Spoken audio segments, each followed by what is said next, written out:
তো বন্ধুরা আমরা এখন অনেক জিনিসই অনলাইন থেকে কিনি, ফ্লিপকার্ট, অ্যামাজন এইসব ওয়েবসাইট থেকে আমরা হেডফোন, মোবাইল এবং অনেক জিনিসই কিনি।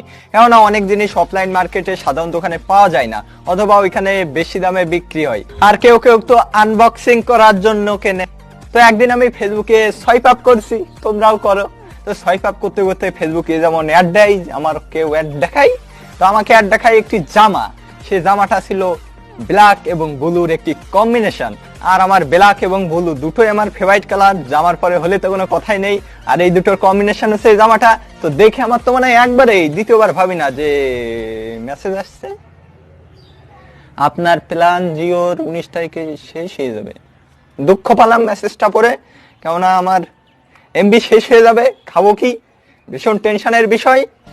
কিন্তু ওই জামাটা এমন একটা ওয়েবসাইটে বিক্রি হচ্ছিল, যে ওয়েবসাইটটা মানে তেমন কেউ চেনেও না, অথবা হয়তোবা তত ভরসাযোগ্যও নয়।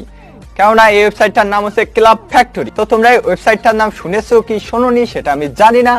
তো এরপর আমি নিজেকে কন্ট্রোল করি যে অর্ডার দেওয়া যাবে না, এইসব ওয়েবসাইট থেকে অর্ডার দিলে ভুলভাল জিনিস দিয়ে দিতে পারে। এখানে 10 টাকায় মোবাইল এবং 1 টাকায় পাওয়ার ব্যাংক বিক্রি হতে দেখা যায়। তো আমি জানি এসব ভুলভাল ওয়েবসাইট থেকে অর্ডার দিতে নেই, কিন্তু ভাই গার্লফ্রেন্ড হোক অথবা জামা, একবার পছন্দ হয়ে গেলে আমি অন্তত নিজেকে কন্ট্রোল করতে পারি না।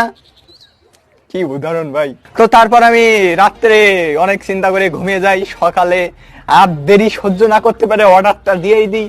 তারপরে বাড়িতে আমার ডেলিভারিটা চলে আসে এবং আমি কি ধরনের বাস খাই দেখো।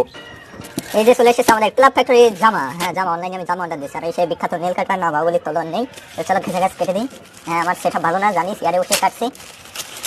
বাহ, নেল কাটার দরকার কি? হ্যাঁ, ও ভাই কি জামা, আর কি জামা দিয়েছে, ভুলভাল জামা আমাকে ঠকাইছে, 500 টাকা ধরে দিয়েছে।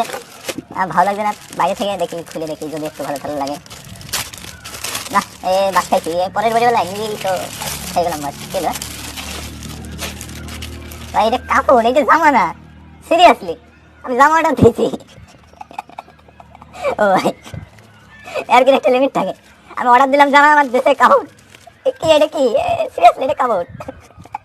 হ্যাঁ, ক্লাব ফ্যাক্টরি আমাকে জামার বদলে জামার সিট দিয়ে গেছে। কি এইটা ইয়ার কি পাচ্ছো, ইয়ার কি পাতা হে হে।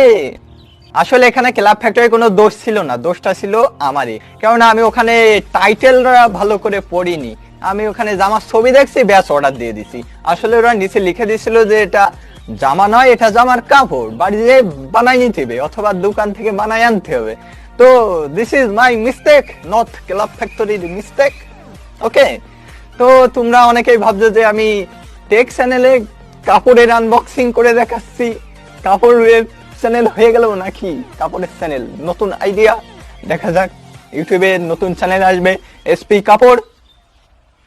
ভুলভাল বকছি জানি, তবে আমার এই ধরনের ভিডিও বানানোর একটাই উদ্দেশ্য, সেটা হচ্ছে যে ভুল করে শেখে না সে হচ্ছে বলদ, আর যে ভুল করে শেখে সে হচ্ছে বুদ্ধিমান, আর যে অপরের ভুল থেকে শেখে সে হচ্ছে মহাবুদ্ধিমান। তো তুমি কোন তালিকায় থাকতে চাও সেটা তোমার চয়েস।